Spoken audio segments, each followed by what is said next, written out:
계속 더 이음 사랑의 교회에 대한 좋은 소식들을 많이 듣고 있습니다.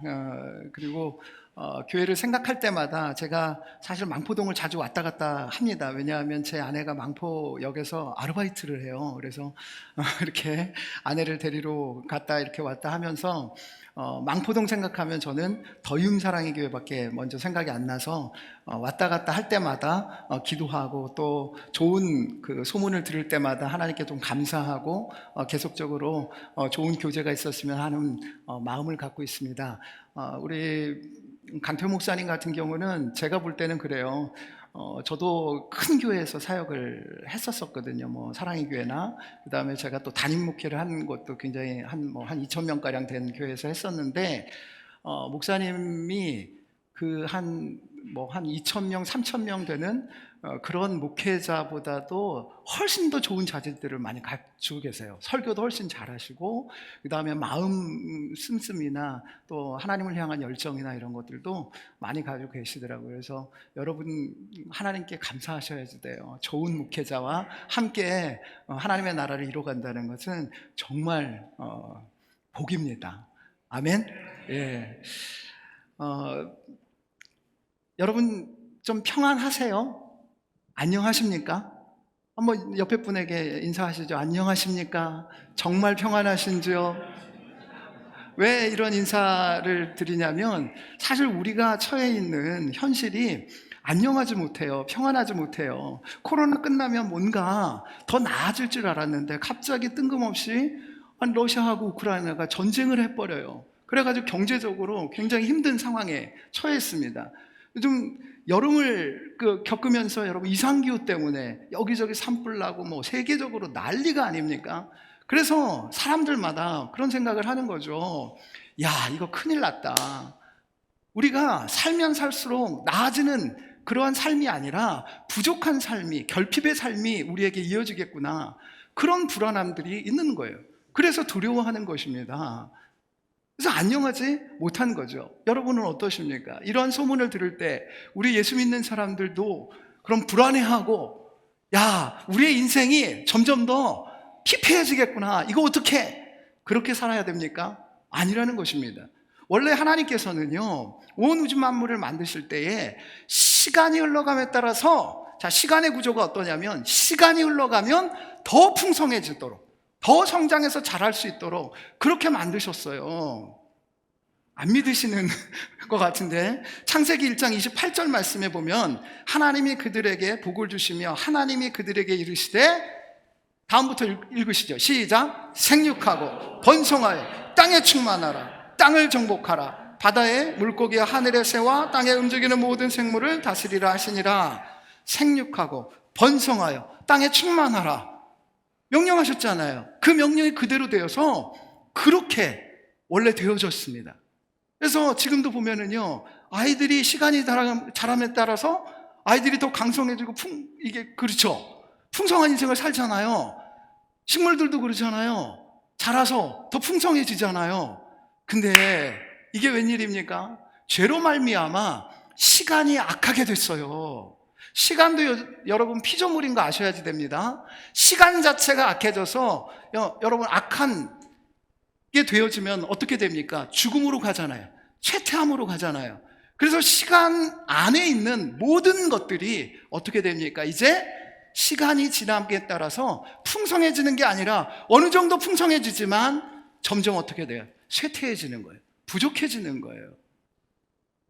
그래서 우리가 두려워하고 불안해하고 염려하는 것입니다.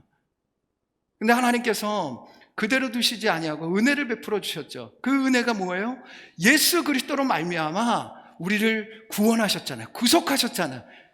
그래서 시간 자체도 예수 안에서 구속되어서 우리가 예수 안에 있으면 이제 여러분 시간이 선하게 되었어요. 그래서 예수 안에 사는 인생들은 어떠냐면 이제 살면 살수록 부족하고 쇠해지는 인생이 아니라 살면 살수록 하나님의 말씀대로 생육하고 번성하고 땅에 충만한 그러한 풍성한 인생이 우리에게 주어졌다는 것입니다. 믿습니까? 여러분 예수 안에 있죠? 그러면 앞으로 살면 살수록 풍성해진다니까요. 믿으세요. 그러므로 불안해할 필요가 없다는 거예요. 그래서 예수님께서도 요한복음 10장 10절 말씀입니다. 같이 한번 읽습니다. 시작. 그들이 온 것은 도둑질하고 죽이고 멸망시키려는 것뿐이요 내가 온 것은 양으로 생명을 얻게 하고 더 풍성히 얻게 하려는 것이라. 예수님께서 이 땅에 오신 것은 어떤 목적이야? 하나님의 원래 그 목적을 이루시는 거죠. 그래서 생명을 줄 뿐만 아니라 어떻게 해요? 그 생명이 더 풍성하게 되도록. 그러므로 예수 안에 있는 더 이음 사랑의 성도 여러분은 살면 살수록 어떻게 된다고요? 풍성해진다고요. 믿으시기 바랍니다. 그래서 예수님께서 오늘 본문을 통하여서 죄 아래에 있는 인생은 살면 살수록 쇠해지지만 내 안에 거하는 인생, 생명 있는 인생은 살면 살수록 플러스 되는 더함 있는 인생을 살 수 있다. 그 비결이 말씀에 있다. 그래서 그 말씀의 원리 네 가지를 살펴보고 여러분의 삶 가운데 적용함으로, 순종함으로 여러분의 인생 가운데 하나님께서 예비하신 더함이 있는 플러스의 그런 인생을 사시기를 주님의 이름으로 축복합니다. 자, 첫 번째, 더하기 위해서는요, 먼저 빼기를 잘해야 돼요. 불필요한 것은 빼야 더해질 수 있습니다. 그래서 첫 번째가 뭐냐면 염려하지 말아야 된다는 거예요. 염려는 빼야 된다는 거예요. 오늘 본문 말씀에 보니까 25절에 목숨을 위하여 무엇을 먹을까, 무엇을 마실까, 몸을 위하여 무엇을 입을까 염려하지 마라. 27절에도 보면 염려함으로 그 키를 한 자라도 더할 수 있겠느냐, 염려하지 말라는 거죠. 28절에도 보면 어찌 의복을 위하여 염려하느냐, 염려하지 말라는 거예요. 31절에도 보면 염려하여 이르기를 무엇을 먹을까, 무엇을 마실까, 무엇을 입을까 하지 마라, 염려하지 말라는 것입니다. 34절에도 보면 내일 일을 위하여 염려하지 말라. 오늘 본문 가운데 무려 5구절이나 염려하지 말라고 강력하게 말씀하고 계세요. 반복적으로 말씀하고 계세요. 사실 성경 전체에서 하나님께서 가장 많이 한 명령이 뭔지 아십니까? 딴 거 아니에요. 염려하지 말라는 명령이에요. 그래서 성경학자가 조사를 해보니까 도대체 몇 번이나 염려하지 말라고 하나님께서 명령하셨을까 봤더니 365번이더래요. 놀랍지 않습니까? 왜 365번일까요? 우리는 매일 염려하니까. 여러분, 살아있는 사람 가운데 염려 없는 사람 있습니까? 여러분, 아무리 신앙이 좋아도요, 염려 안 하는 신앙인이 없어요. 여러분, 사도 바울도 에바브로 디도를 놓고 그가 아프니까 근심하고 근심하였다라고, 그게 염려 아닙니까? 염려합니다. 우리 강태호 목사님 염려 없을 것 같아요?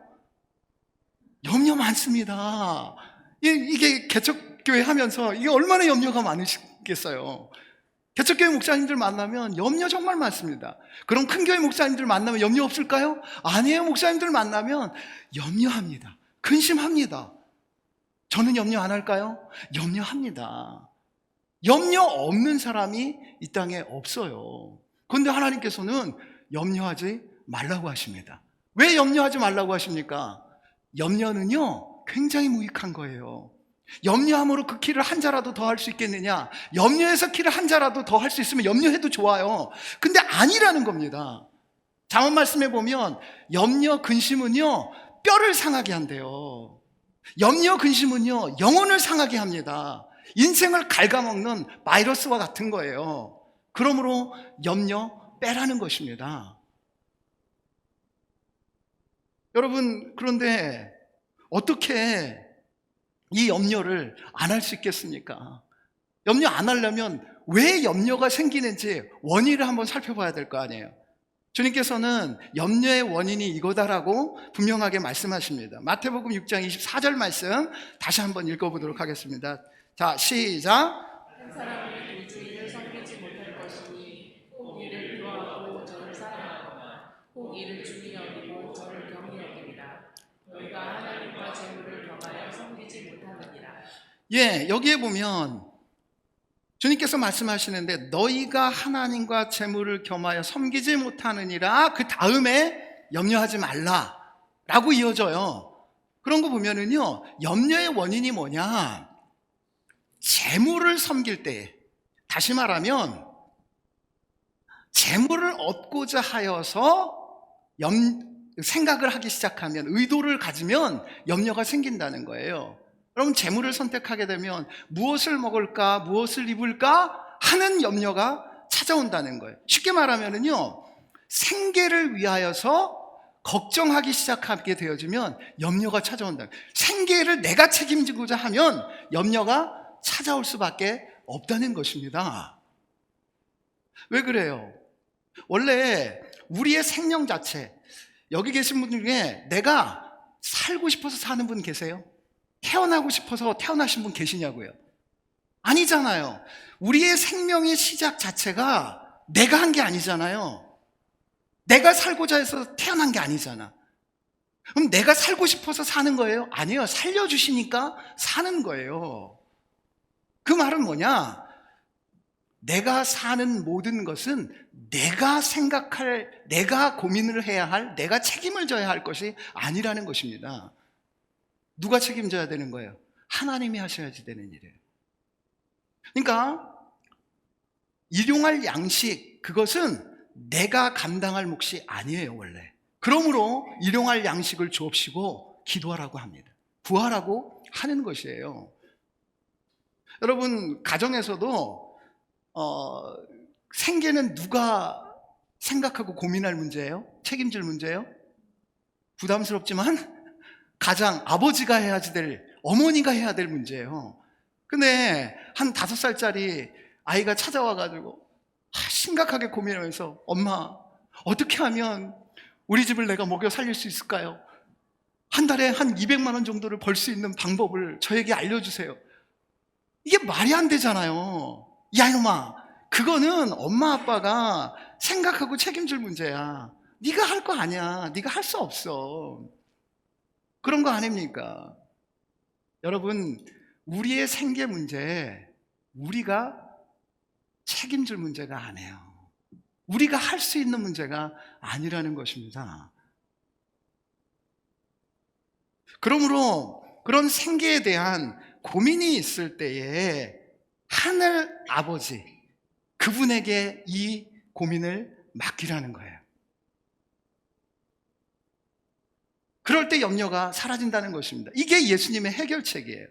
여러분, 염려가 생길 때에, 생계 문제로 내가 먹고 살 문제에 대한 염려가 생길 때에 어떻게 해야 합니까? 마태복음 6장 26절과 28절에 주님께서 이렇게 말씀하십니다. 같이 한번 읽습니다. 시작. 공중의 새를 보라. 심지도 않고 거두지도 않고 창고에 모아들이지도 아니하되 너희 하늘 아버지께서 기르시나니 너희는 이것들보다 귀하지 아니하냐. 또 너희가 어찌 의복을 위하여 염려하느냐.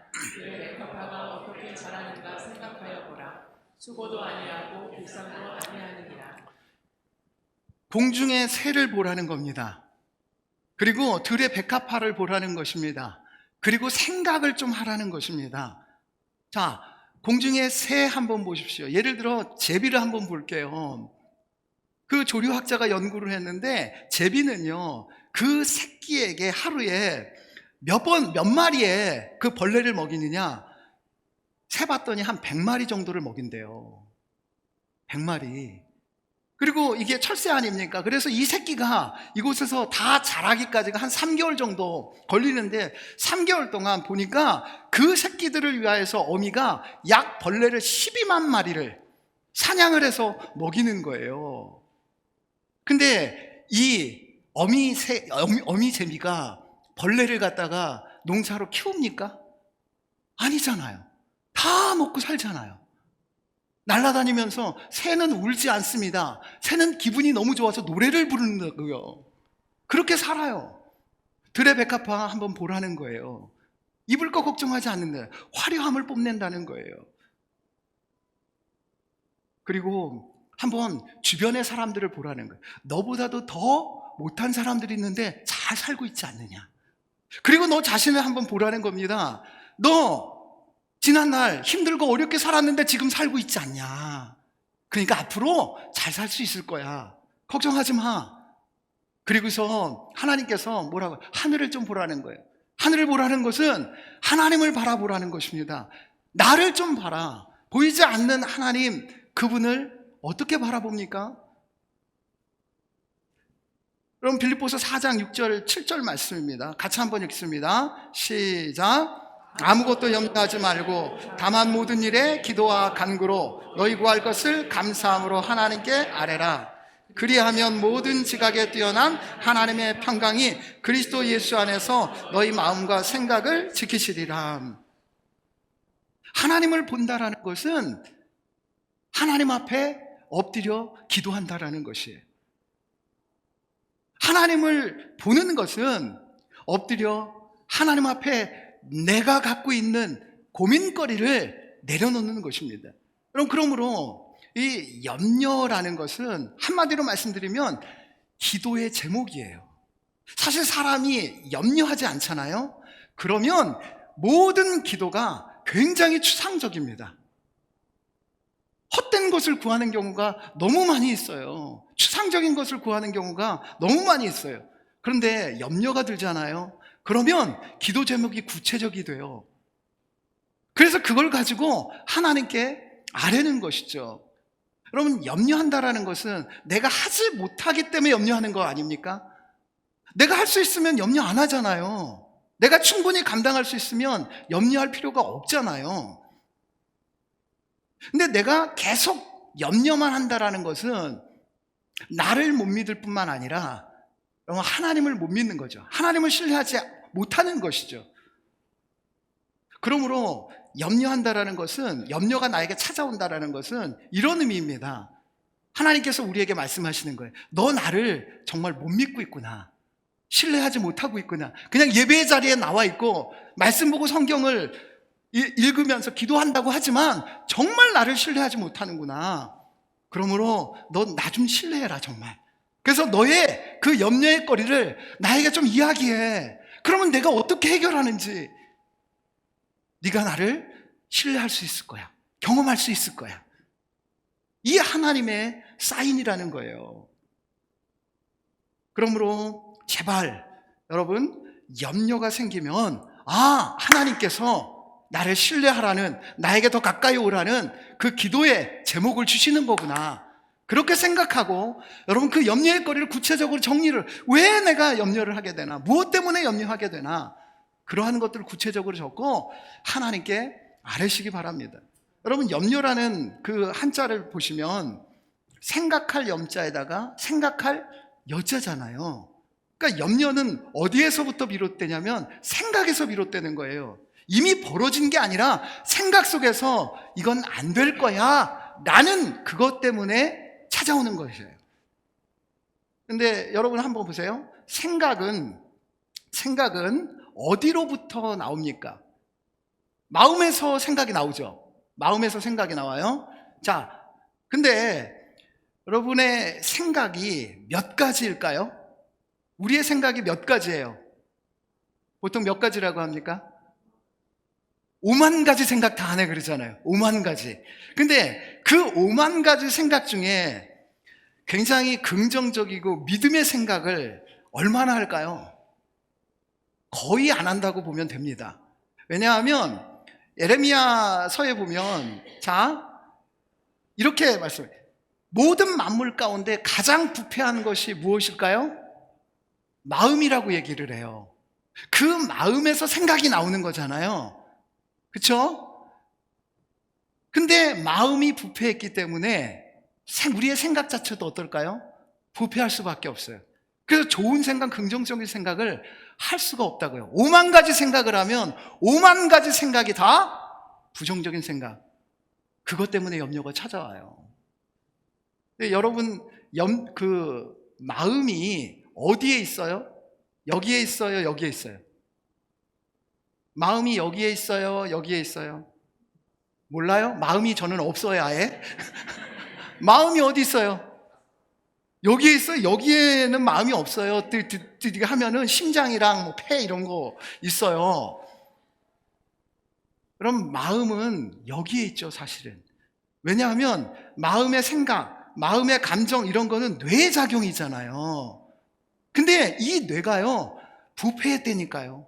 그래서 이 뇌는요, 계속적으로 불안한 마음, 불안한 생각, 나쁜 생각, 좋지 않은 생각, 그런 생각을 줄 수밖에 없어요.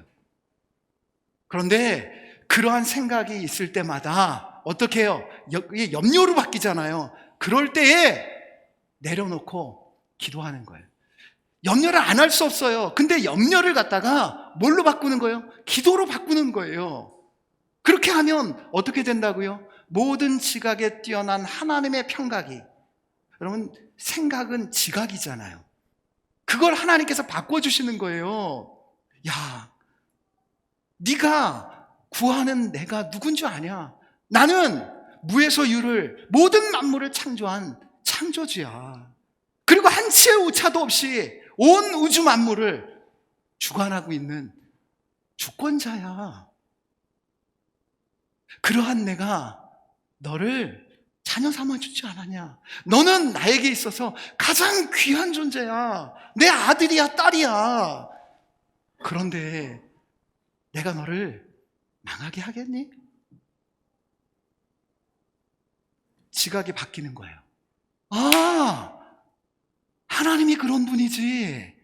그 하나님이 나를 사랑하시는 내 아버지시지. 그런데 내가 왜 염려해? 하나님께 맡겨야지. 그리고서 여러분 마음이 평안해지기 시작하는 거예요. 그러면은요, 내가 할 것과 하지 못할 것이 구별이 돼요. 그래서 내가 할 수 없는 것들은 하나님 알아서 하세요. 그죠? 애들 그러잖아요. 자기가 하지 못하는 것 엄마 알아서 해, 아빠 알아서 해, 넘기잖아요. 그리고 행복하게 지내잖아요. 하나님께서는 그걸 원하시는 거예요. 그리고 내가 할 수 있는 일, 우리 아이들도 보면 애들이 할 수 있는 일이라고는 별거 없어요. 우리가 할 수 있는 일이라고는 별거 없어요. 그냥 우리가 할 수 있는 일 하면 돼요. 그러면 더함이 있는 인생이 시작이 되는 것입니다. 사랑하는 더임의 성도 여러분, 염려가 찾아올 때마다 이것이 하나님께서 나를 부르시는 사인이라고 생각하고 그 염려를 기도의 제목으로 바꾸십시오. 그래도 염려가 있다. 그러면 하나님의 말씀을 떠올리시기 바랍니다. 베드로전서 5장 7절 말씀이에요. 같이 한번 읽습니다. 시작. 너희 염려를 다 주께 맡기라. 이는 그가 너희를 돌보시니라. 염려를 다 주께 맡기라.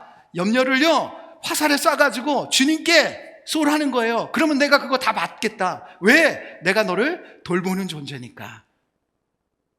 빌립보서 4장 13절 말씀입니다. 같이 한번 읽습니다. 시작. 내게 능력 주신 자 안에서 내가 모든 것을 할 수 있느니라. 내가 능력 주지 않느냐? 무에서 유를 창조했다. 모든 거 할 수 있어. 걱정하지 마. 너는 할 수 있는 존재야. 내가 그렇게 만들었어. 염려하지 마. 로마서 8장 32절 말씀입니다. 같이 한번 읽습니다. 시작. 자기 아들을 아끼지 아니하시고 우리 모든 사람을 위하여 내주시니까 어찌 그 아들과 함께 모든 것을 우리에게 주시지 아니하겠느냐. 내가 가장 아끼는 내 아들을까지 줬는데 너에게 뭔들 못 주겠니? 걱정하지 말아라. 주님께서 이렇게 말씀하시는 거예요. 여러분, 죽어봐야 천국이라니까요. 우리에게 주어진 게. 예. 그러므로 염려를 먼저 빼시고 하나님께 모든 걸 맡기심으로 살면 살수록 더함이 있는 플러스 인생 되시기를 주님의 이름으로 축복합니다. 두 번째는요, 자기 자신의 가치를 제대로 평가해야 플러스 인생을 살 수 있게 된다는 것입니다. 여러분은 여러분의 가치를 얼마짜리로 보고 계십니까? 요즘에 프로 축구 선수, 야구 선수 하면 억소리 나는 그 가치가 있잖아요. 몇 천억 이런 존재들도 있더라고요. 여러분은 여러분의 가치를 얼마짜리로 지금 보고 계십니까? 제 2차 세계대전 때 나치가 그 사람의 인체를 갖다가요, 어느 정도의 가치로 평가를 했냐면 소고기 한 근이나 돼지고기 한 근 정도의 값으로 평가를 했어요. 그래서 유대인들 시체를 갖다가 함부로 그냥 버리고 또 사람들 함부로 죽였죠. 그런데 미국의 예일 대학의 한 생물학자가 사람의 인체의 가치를 생화학 원료로 분류해서 다시 평가를 해봤더니 그 가격이 얼마가 되는 줄 아십니까? 600만 불이 됐어요. 여기서 600만 불의 사나이가 나온 거예요. 근데 600만 불이 요즘 환율로 따지면 얼마 정도 되는지 아십니까? 74억 정도 돼요. 별로 안 놀라시는군요. 뭐 그 정도야 돈이야 뭐.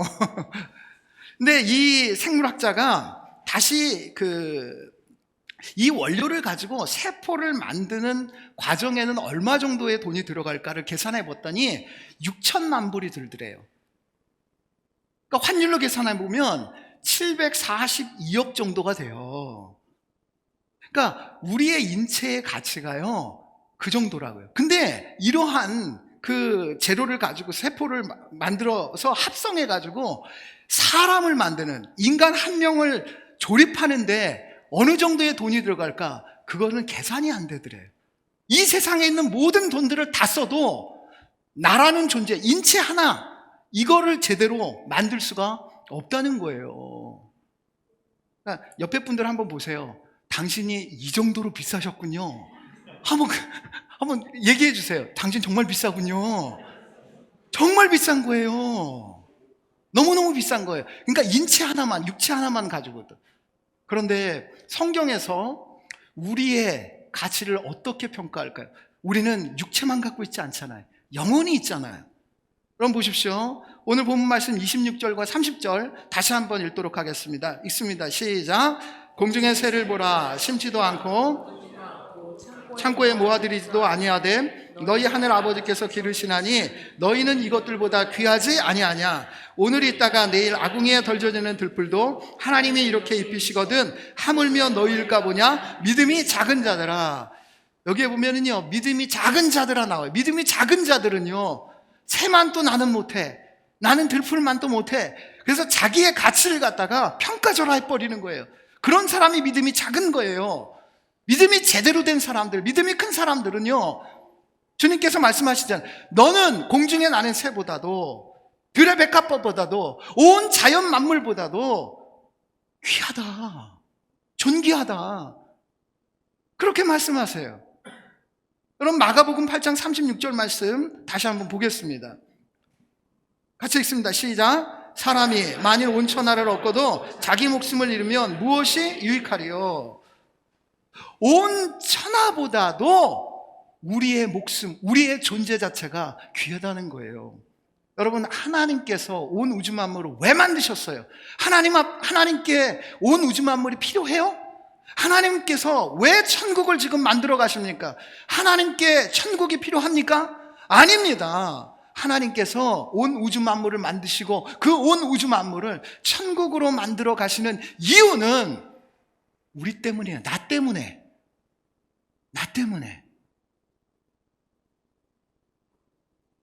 그럼 그렇게 우리 자신을 평가하셔야지. 이게 제대로 된 평가예요. 그래야 우리의 인생 자체가 더함이 있는 인생이 된다는 것입니다. 여러분, 하나님 앞에서 우리의 가치를 정말 객관적으로 따지면은요, 우리는 예수님 짤이에요.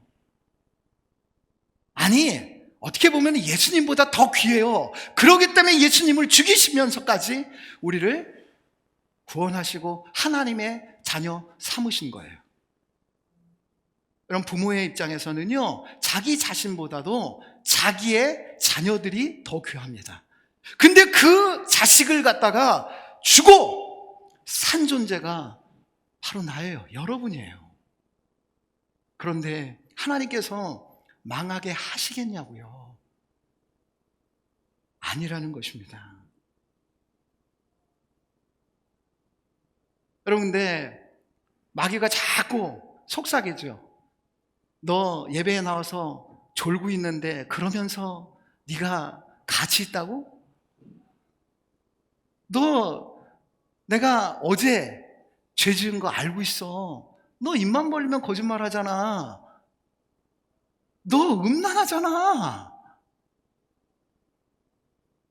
네가 하는 짓이라고는 그게 뭐냐? 한번 봐라. 그런데 네가 가치가 있어? 그렇게 정죄를 하잖아요.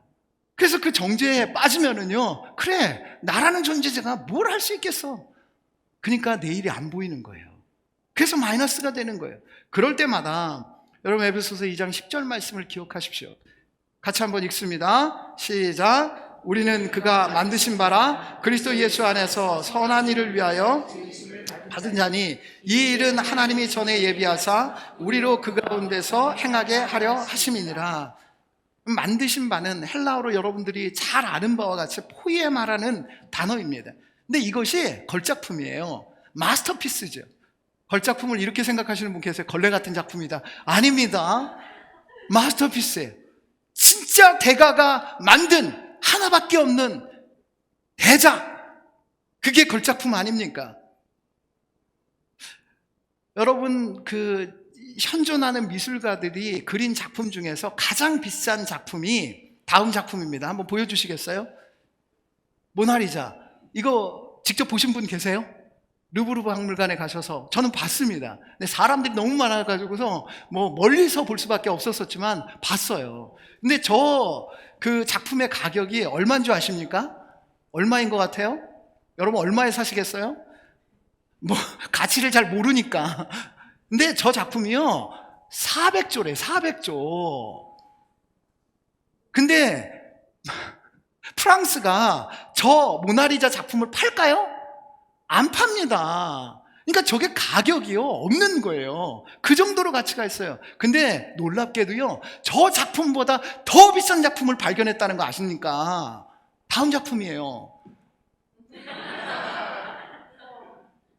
1969년작.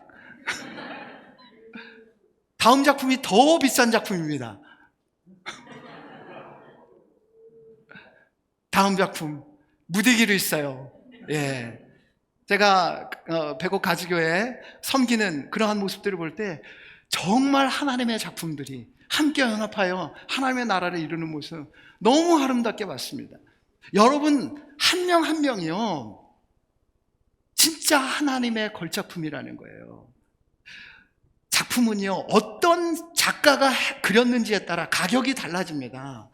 제가 그림을 그리면 낙서라고 해요. 근데 피카소가 그리면 똑같은 거 그려놔도 낙서 같은 작품이어도 피카소의 작품은 어마어마하잖아요.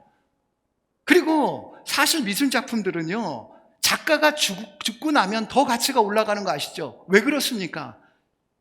더 이상 그릴 수가 없으니까 그게 유일무이한 게 되는 거예요. 여러분 우리는요 똑같은 존재가 없어요. 역사상 나랑 똑같은 존재, 쌍둥이도 달라요. 그러니까 유일무이하다고요. 하나님이 그렇게 만드신 작품이라고요. 그런데 하나님께서 이러한 나를 망하게 하겠냐고요. 아니라는 거예요. 근데 아침에 일어나서 양치질을 하면서 거울을 볼 때마다 여러분의 외모가 어떻게 되죠? 저도 이제 50대 중반 넘어가가지고요. 이제 주름살 생기고, 그 다음에 쭈글쭈글해지고, 그 다음에 기억도 깜빡깜빡 되고요. 야, 이게 무슨 하나님의 걸작품이야. 그리고 저는 신앙생활을 더 하면 할수록 죄를 더 안 짓는 줄 알아요. 더 거룩해지는 줄 알았어요. 아니더라고요. 하루를 지내면서 얼마나 많은 죄들을 짓고 있는지 모르겠어요. 허물과 죄로 가득하죠. 죄인 중에 괴수예요. 이런 내가 진짜 값어치 있을까? 그러한 느낌을 받을 때가 너무 많이 있습니다. 여러분도 그러시지 않아요? 그래서 나 자신을 갖다가 평가절하하는 경우가 많아요. 온 우주에 비하면 나는 미세먼지만도 못하는 거죠. 벌레만도 못한 거죠. 그럴 때마다 하나님께서 이렇게 말씀하시는 걸 기억하십시오. 로마서 8장 39절 말씀입니다. 같이 한번 읽습니다. 시작. 높음이나 깊음이나 다른 어떤 피조물이라도 우리를 우리 주 그리스도 예수 안에 있는 하나님의 사랑에서 끊을 수 없으리라. 하나님께서는요 우리가 어떠할지라도 우리를요 팔아넘기시지 않으세요. 작품이 상했다 할지라도 팔아넘길 수가 없어요. 왜냐하면 하나님께서 심혈을 기울이시고 그의 존재 모두를 다해서 만든 작품이라서 허물이 있어도 죄가 있어도 하나님께서는 팔아버리시지 않습니다. 끊어내시지를 않는다는 거예요. 여러분 로마서 5장 8절 말씀을 또 기억하십시오. 자, 같이 한번 읽습니다. 시작. 우리가 아직 죄인 되었을 때 그리스도께서 우리를 위하여 죽으심으로 하나님께서 우리에 대한 자기의 사랑을 확증하셨느니라. 여기 보세요. 내가 끊을 수 없는 것은 너를 죄인일 때 불렀다. 이미 너가 더럽고 허물이 있고 다른 사람들이 볼 때 손가락질하는 그러한 죄인일 때, 나의 원수일 때에 내가 너를 사랑한 거야. 네가 내 앞에서 거룩하고 뭔가를 잘하기 때문에 내가 너를 부른 건 아니다. 네가 죄인일 때에 허물이 있음에도 불구하고 내가 너를 구원하여서 자녀 삼은 거야.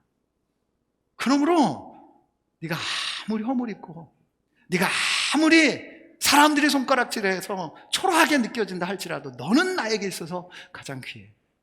여러분, 부모가 돼 보니까 그러잖아요. 엄친아는 다 남의 애죠. 내 애는 어쩜 그리 허물이 많은지.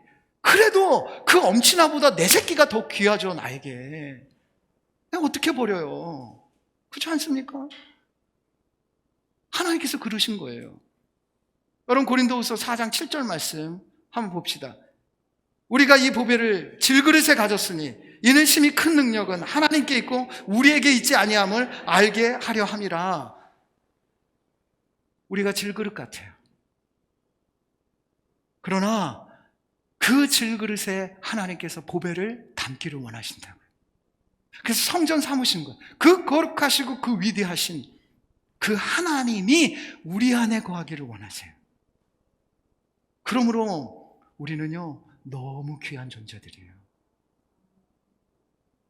생각해 보십시오. 여기에 100억짜리 수표가 있어요. 100억짜리라고요. 100억.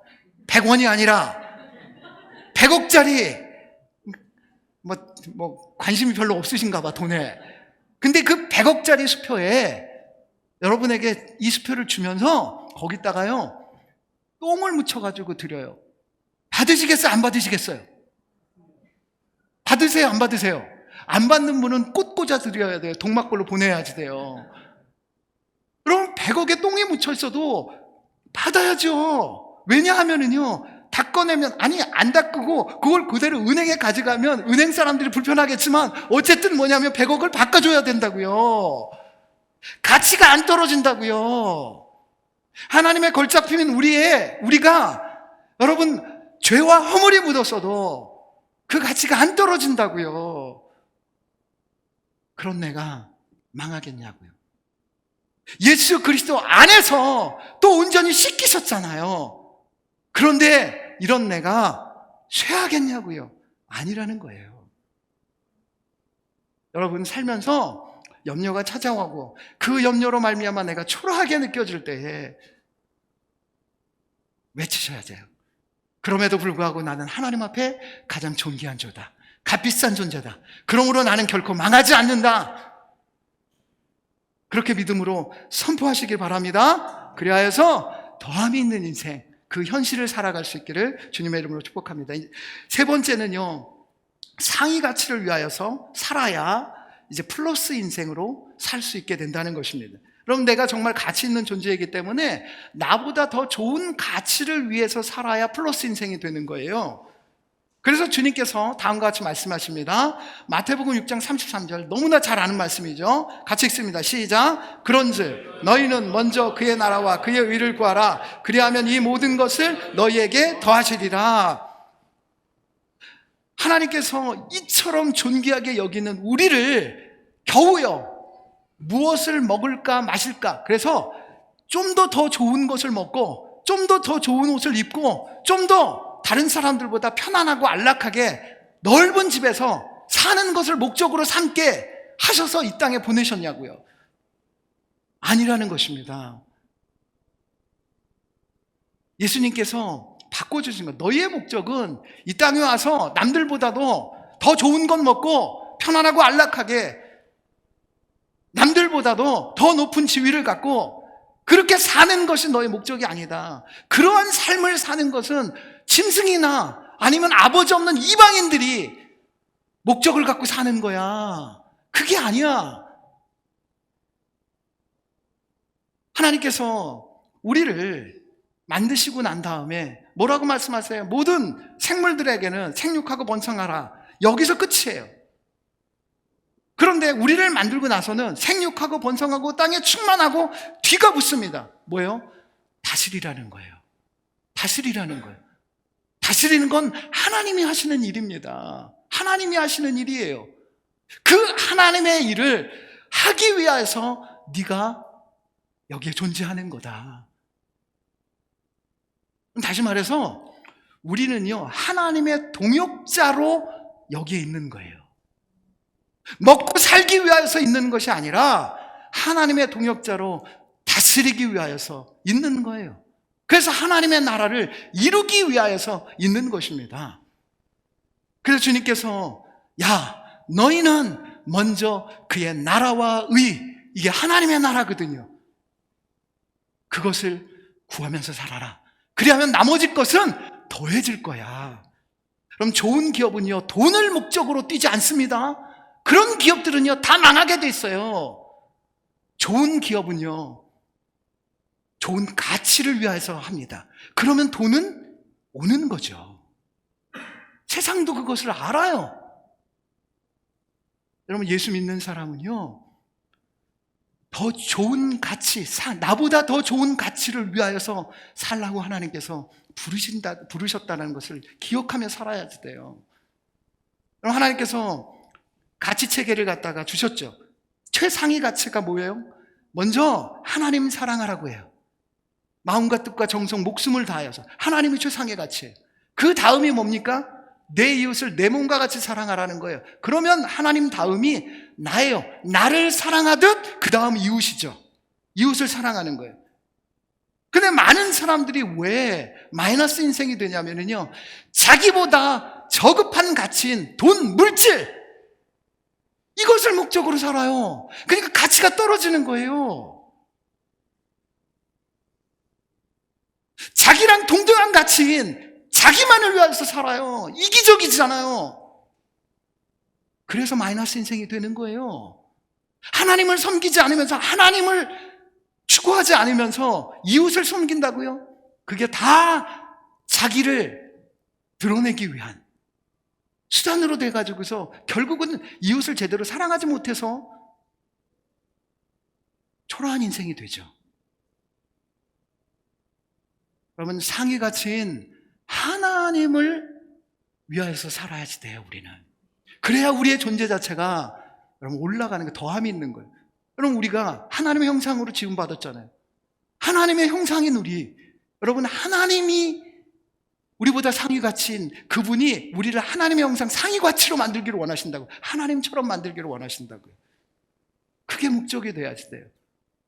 내가 직장을 다닐 때 돈 많이 벌려고 직장 다니면 안 돼요. 세상 사람은 그럴 수 있어요. 근데 예수 믿는 사람은 이 일을 통하여서 하나님의 나라가 이루어지는, 그것이 목적이 되죠. 여러분, 하나님의 나라의라는 건 쉽게 말하면 이겁니다. 하나님의 나라는요, 하나님의 통치하심을 뜻하잖아요. 하나님의 통치는 하나님의 말씀으로 통치하세요. 하나님의 의는 하나님의 선하신 뜻이잖아요. 그게 하나님의 말씀이죠. 그러니까 우리의 삶의 목적이 어떻게 되느냐, 하나님을 위한다라는 것, 하나님의 나라를 위한다라는 것은요, 다른 게 아니라 내가 무엇을 하든지, 먹고 마시든지 무엇을 하든지 내 삶 속에서 하나님의 말씀이 이루어지기를 원합니다. 하나님의 말씀에 순종해서 이루어지는 그런 삶을 살기를 원합니다. 여러분, 자식들을 교육하고 양육할 때에 자꾸 좋은 학교 보내가지고, 좋은 대학 보내가지고 더 좋은 연봉, 그걸 목적으로 삼으니까 교육계가 문제가 되는 거예요. 아이들의 인생이 마이너스가 되는 거라고요. 그게 아니라 더 좋은 가치이신 그 하나님을 위하여서, 하나님의 나라, 그 의를 위하여서 네가 못 먹어도 그러한 삶이 이루어질 때 너에게 더함이 있는 인생 된다. 하나님의 영광을 위하여서 살아라. 해야죠. 사랑하는 더 이은 사랑의 성도 여러분, 여러분의 삶 가운데 하나님의 말씀이 이루어지는 것이 목적이 될 때 여러분의 삶은 덤이 있을 것입니다.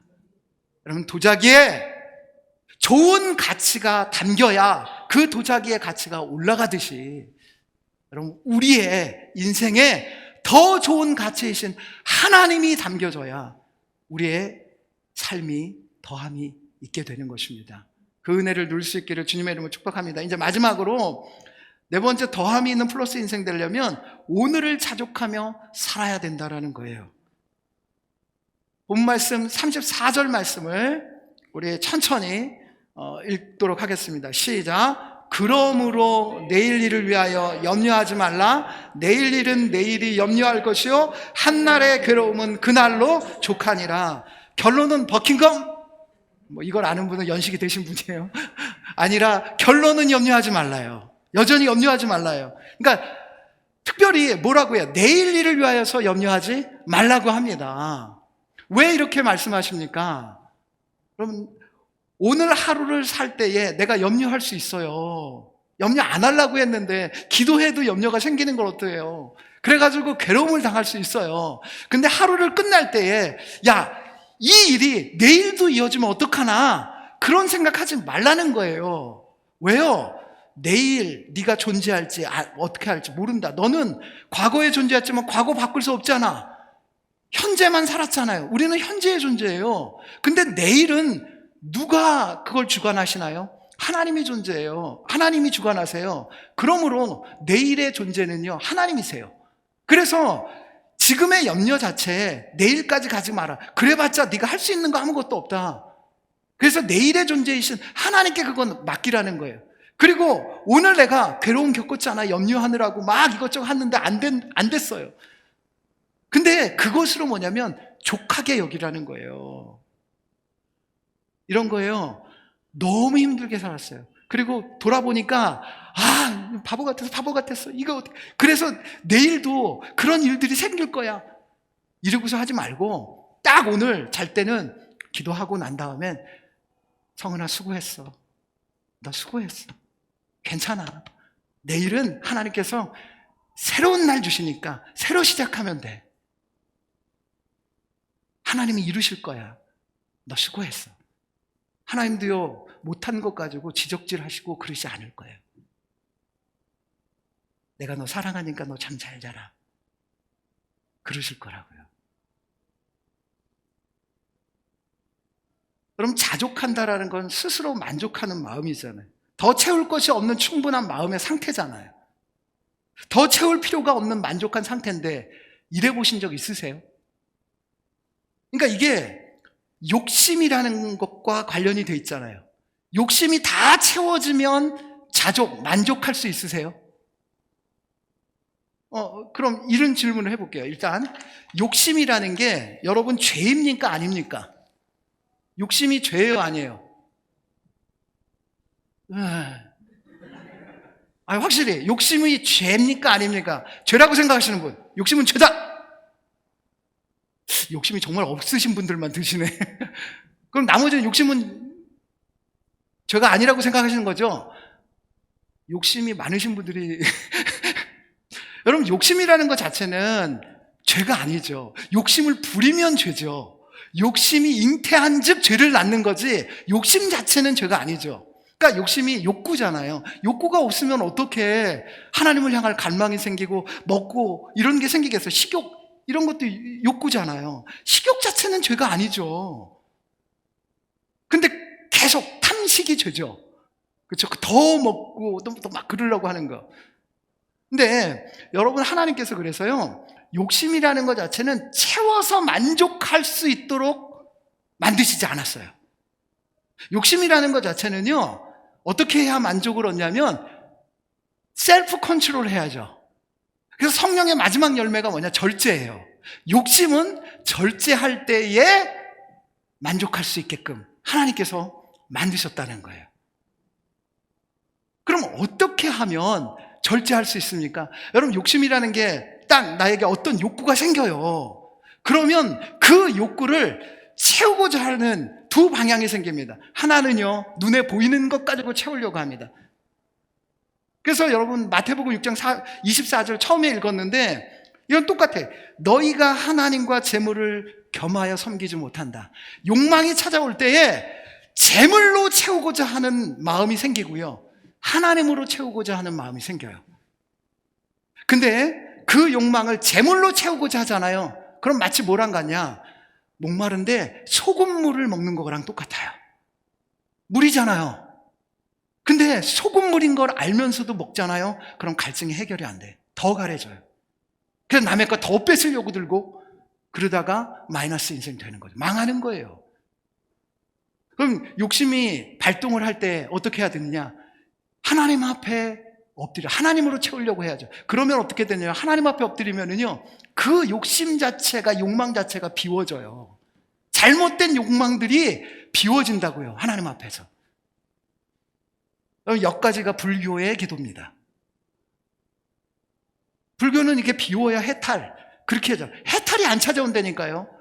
더 큰 욕망, 더 더러운 욕망이 찾아오죠. 그래서 만족을 못 느끼는 거예요. 그래서 번민하는 거예요. 여러분, 기도할 때에 이 욕심이 비워지고 나면 뭘로 채워야 합니까? 하나님으로 채워야죠. 하나님으로 채운다는 말이 뭐예요? 하나님께서 주신 모든 것, 그것이 내가 볼 땐 부정적이고 세상 사람들이 볼 때 부족한 것 같고 부정적인 것이랄지라도 하나님이 나에게 지금까지 주셨다면 그것은 나에게 가장 최고의 것입니다. 아니요, 나라는 존재 자체가 하나도 없어도 하나님 당신이 계시면 그것으로 나는 충분합니다. 나를 하나님께서 성전으로 삼아주셔서 나의 존재 자체에 하나님의 충만이 거하시기를 원하시잖아요. 딴 것 없어요. 이게 뭐랑 똑같냐면은 진짜 연애할 때, 진짜 사랑할 때 여러분 그 사람으로부터 뭔가 얻어내려고 만나지 않잖아요. 그러셨어요? 아니잖아요. 그러면 안 만나죠. 그냥 나는 당신만 있으면 돼. 난 당신만 있으면 돼. 나는 없어지고 당신만 다 있기를 원해, 내 삶에. 그렇게 거짓말 시켜가지고 속 하나 먹어가지고 결혼한 거예요. 근데 하나님은 그러시지 않아요. 하나님 뭐라고 하냐면 난 너만 있으면 돼. 난 너만 있으면 돼. 내가 너에게 바라는 것도 뭐냐면 내 다 줄게. 근데 이거 말고 그냥 나만 있으면 된다. 그런 고백이 너에게 있었으면 좋겠어.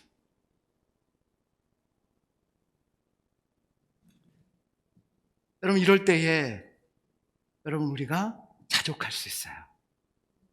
그때서부터 여러분 우리가 어떠한 일을 하냐면 다른 사람 볼 때는 없어요. 근데 나는 하나님, 모든 것 대신 하나님이 내 안에 다 있어서 충만하니까 여러분 나눠주기 시작하는 거예요.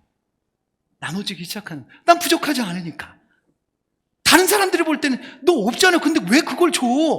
아니야. 나는 이거로 만족해.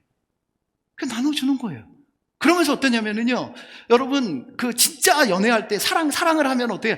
나눠줄 때 기쁨이 있잖아요. 내가 내 걸 다른 그 친구한테 주는데 기쁨이 있잖아요.